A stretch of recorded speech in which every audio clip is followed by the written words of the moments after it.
The athlete is instructed to perform an overhead squat. The main issues that I detect from the frontal plane are a pelvic shift to the left and an external rotation at the right ankle.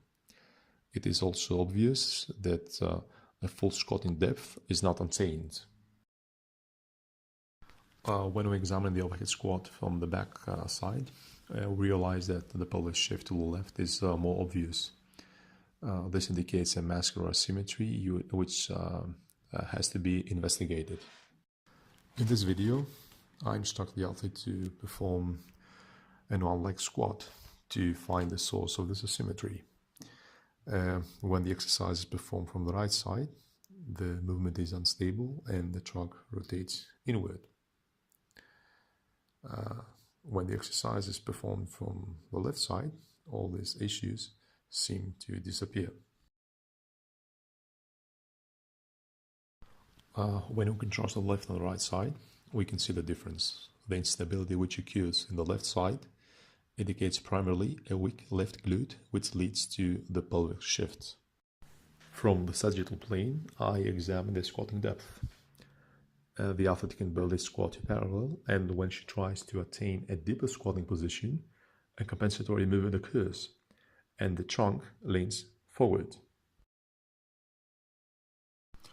In this video, the athlete performs a back squat, and as we see, the movement pattern remains the same. So the question is, why can she perform a deep squat, and why the compensatory movement occurs? The athlete is instructed to perform a butt squat, and we realize that the hip flexion is not a restricting factor of the squatting depth. During the weight-bearing lunge test, we realize that the athlete cannot dorsiflex the right ankle, which probably limits the squatting depth. So when I elevate the heels, the movement pattern of the overhead squat changes completely. The squatting depth is definitely improved, while the athlete can keep a more upright torso.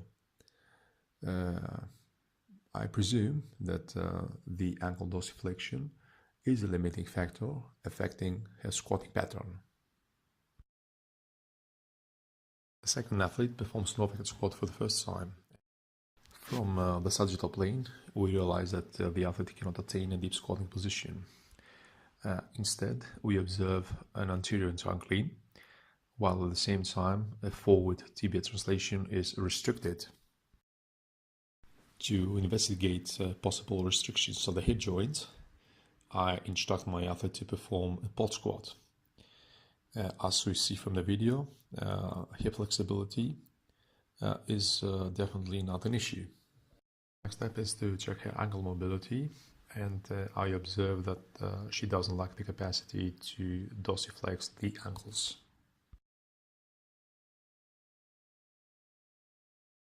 In this video, the athlete performs a kettlebell goblet squat, but the stance is wider and the toes are externally rotated. This stance allows the athlete to squat deeper, keeping an upright position.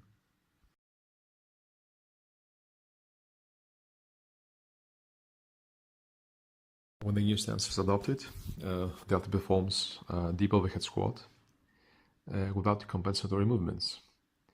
Obviously, the athlete lacked the skill due to technical issues concerning the squatting stance. When comparing with the athletes, they both exhibit a forward trunk lean and they can attain a deep squatting position. However, the first athlete lacks certain capacities like a weak right glute and a tight right ankle.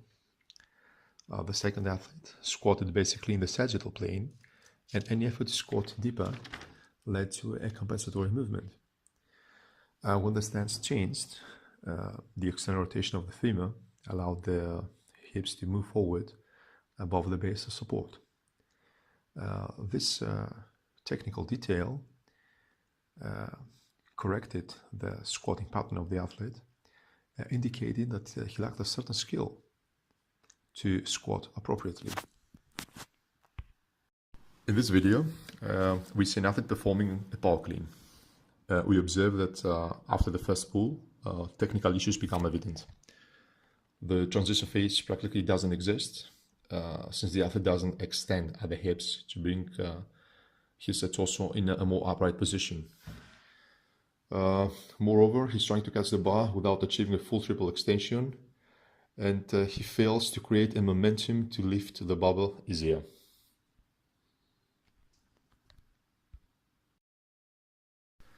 To check whether the athlete lacks the capacity to power clean, I instruct him to perform a front squat. During this exercise, I see that he can attain a good squatting depth beyond parallel. And I presume that his squatting form is not an issue. The next step is to check the athlete's behavior when he lifts a barbell from the floor. During the deadlift, the athlete can keep the bar close to his body and displays the capacity of full triple extension while lifting a quite reasonable load. In this video, we see the athlete performing hang clean. It is obvious that from the hang position, we get a totally different picture. The athlete is catching the bar only after completing a full triple extension. Of course, he could slightly hyperextend at the hips, but this is definitely a technical issue and not a muscular deficiency at the hip joint. When I compare the two pictures from the hang clean on the left and the power clean on the right, the argument supporting the skill deficiency becomes more powerful.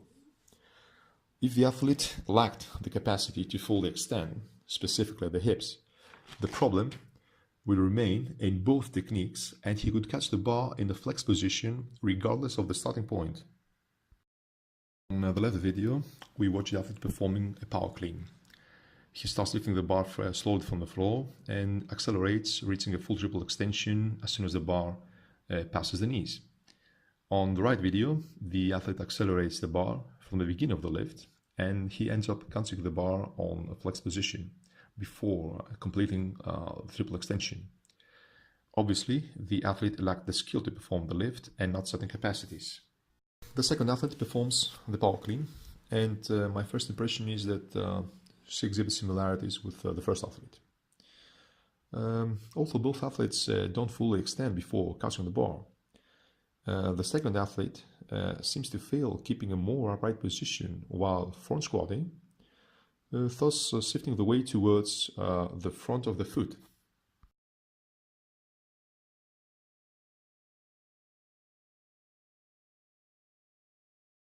The athlete is asked to perform a deadlift, and we realize that her triple extension mechanism doesn't appear to have an issue. The athlete now performs a front squat, and we realize that she leans forward. Her elbows are pointing downwards, and at the lowest squatting position, her weight is shifted towards the front of the foot, and this brings her in an unstable position. When I lower the weight and the athlete performs a dumbbell goblet squat, the squatting movement pattern remains the same. You observe that once she descends, the lower end of the dumbbell loses its contact with the torso, indicating a forward trunk lean.